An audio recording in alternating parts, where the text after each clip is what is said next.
Lehenik eta behin, udal gobernuaren jarrera salatu nahi dugu, 3 puntuetan. Lehena, esan beraien helburu bat betetzeko argudio bat eraiki egin dutela.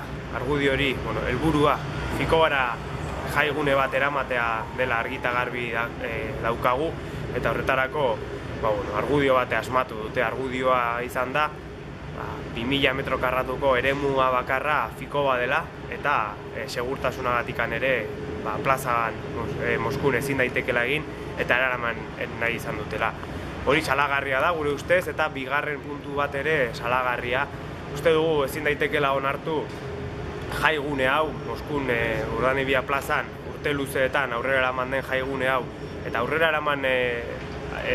eramateko apustu egin duten tabernari, eragile, zein musika taldeekin hitz egin ez izana hori onartezina da, guretzako salagarria da, eta argi daukaguna da horrela ezin dela funtzionatu. Ezin daiteke alde bakartasunez halako erabaki bat hartu eta horrelako eremu batetikan jaigune bat ateratzearena.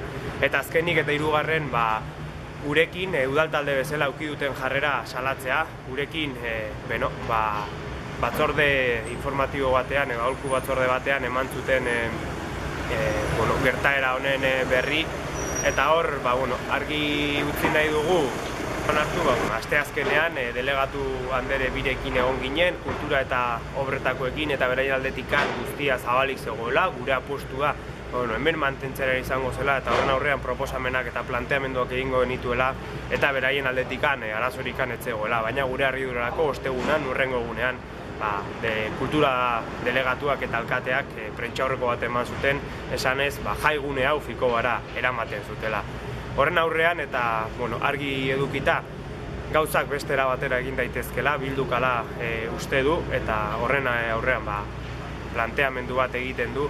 Martxoaren 20an bilera zabal baiten deia egiten dugu, bilera zabal horretara tabernariak, eragileak, musika taldeak eta norbanakoak gonbidatuko ditugu, benetan jaigunea gune honetan Urdanibia plazan Moskun mantentzeko, eta argi esan da bertan atera ditezken planteamendu edo proposamenak entzun nahi ditugu, eta horren aurrean ze bide hartu daiteken erabaki, ez? Hortikan ateratzen direnak, udal gobernuaren aurrean aurkeztu, eta bertan orduan eztabaidatu planteamendu bat baino gehiago, eta ez udal gobernuak egin duen bezala, hau dago eta hau da dagoen bakarra utzi.